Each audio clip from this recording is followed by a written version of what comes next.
Good morning. Today we will go through the lecture number 3 of power system planning.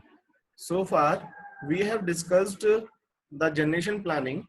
We have discussed the different types of planning in the power systems, out of which we are mainly discussing the generation planning, in which we have already discussed that what are the objectives and factors affecting of the generation planning. Then what are the different sources of generating the electricity in India and their statistics till June 2019, till June 2019 and the latest. Okay. After that, we have discussed that generation planning in different environments. Different environment means a traditional environment, conventional environment in which only we are considering the conventional fuel plants, and second, we are considering the integrated power system in which we are integrating the renewable resources together with the conventional resources. And third one is the generation planning under the deregulated environment. Deregulated means under the competitive environment. Okay. So we will go through, today we will study the generation system modeling. As the three environments we have discussed already. So based on three environments, the modeling will be discussed in these three areas: the modeling of conventional generation system, modeling of integrated generation system, and modeling of generation system under deregulated environment. So first, we will go through the modeling of the conventional generation system. So what is the objective function of the generation system? Conventional generation system. As we have already discussed that the objective function of the generation system is to minimize the total generation cost. Total generation cost, in that total generation cost is the combination of the production cost. It is the production cost. This is the production cost. This is the production cost. This is the production cost. This is the startup cost. This is the startup cost. And the third one is the shutdown cost. So this is the shutdown cost of shutdown cost. So these three costs together, as we have already discussed, the objective of this conventional generation system. So we have to minimize this total operating cost function, means total generation cost function, with respect to time and unit. Here I equals to 1 to n means n is the total number of thermal generators in the generating station, and T is the total planning time period. Total planning time period means it is for 1 day, so it is a 24-hour time period. If it is 1 week, so it is 7 days. 7 days means 24 into 7, 168 hours. Okay, hourly, it is a hourly decided cost function. So in this production cost function, CIPI and UIT, UIT is the unit status, thermal generator status, that it is on or off. Either it will be 0, this one either will be 0, or either this will be 1. If it is 1, it means generator is committed to the system. It is on. If it is on, then the production cost of that generator will be implemented. The CIPIT, what is PIT? PIT is the output power of the thermal generator of ith unit, ith generator, and tth time interval. Whereas UIT, I already told you, it is a unit status at current time interval t, and it is the unit status at the previous hour. Previous hour means t minus 1. If in previous hour it is 0, and if it is 1 in current hour, then this cost will be implemented. Similarly, if in the current hour, if the unit is 0, the status is 0, and in the previous hour the status is 1, then this shutdown cost will be implemented. Now this production cost, this cost is again classified based on two criteria. First one is this one. This is the convex fuel cost function. What is convex fuel cost function? We are considering the quadratic function. This is the quadratic cost function of the thermal generator. Quadratic cost function. This is the most popular cost function which we are using for considering the cost of thermal generators. So where AI, BI, and CI, these are the cost coefficients of the thermal generators. Cost coefficients of the thermal generators, whereas PIT is the output power of the ith thermal generator at tth time interval. Since there is no such convexities available over here, non-convexity, so this is a smooth function. This is a smooth function. This is the smooth function. No such any hurdles are here in this function, so we can minimize this function very easily. But as we know, in thermal generators, we have the wall point effects also. So this is the wall point effect. When we will consider the cost, this is the cost due to wall point effects. If we will consider the cost due to wall point effects, then this complete function, complete production cost function becomes non-convex in nature.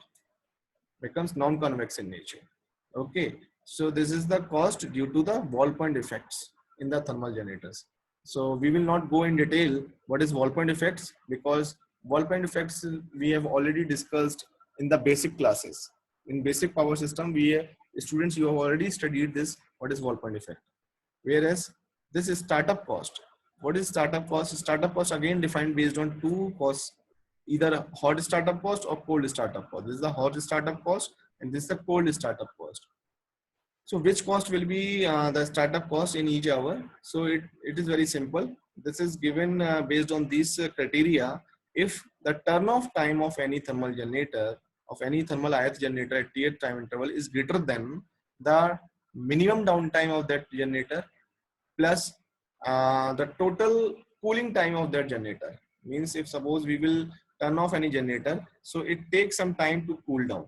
So if it is this shutdown time period, if the turn off time period is more than these two time period, then we will go for the cold time. Otherwise, we will go for hot startup cost. Okay, so hot startup cost is the cost in which we are maintaining the minimum temperature of the boiler. We are not completely shut down the boiler of the thermal generators. We are just maintaining the minimum temperature of that boiler.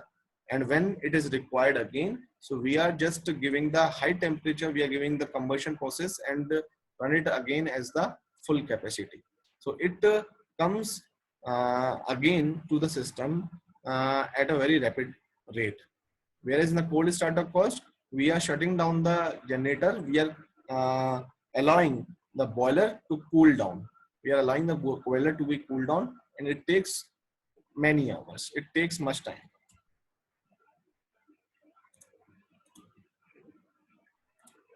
So this is the objective function. So now this is the constraints. Constraints means the problems what we have to face while minimizing this objective cost function. So the constraints are power balance constraints.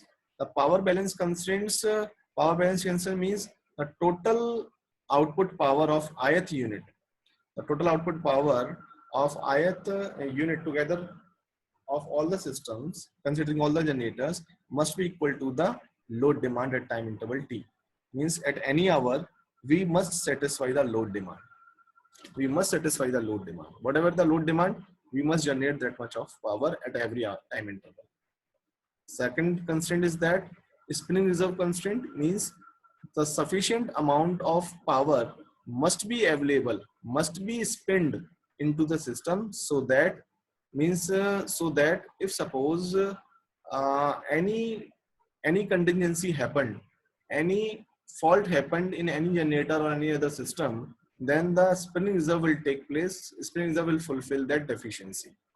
So this deficiency is defined based on that whatever the load demand in that hour, we must add some reserve in that load demand. So this is the extra power which we are keeping on the system for the backup. So this will impose the extra cost to the system, but it will secure the system. So this is also considered as the secured generation system modeling. Third one is the generation limit constraints. Generation limit constraint means whenever the generator is generating the power, it must generate in between the minimum generation capacity and the maximum generation capacity. So this limit should be satisfied. In generation power should be between these two limits.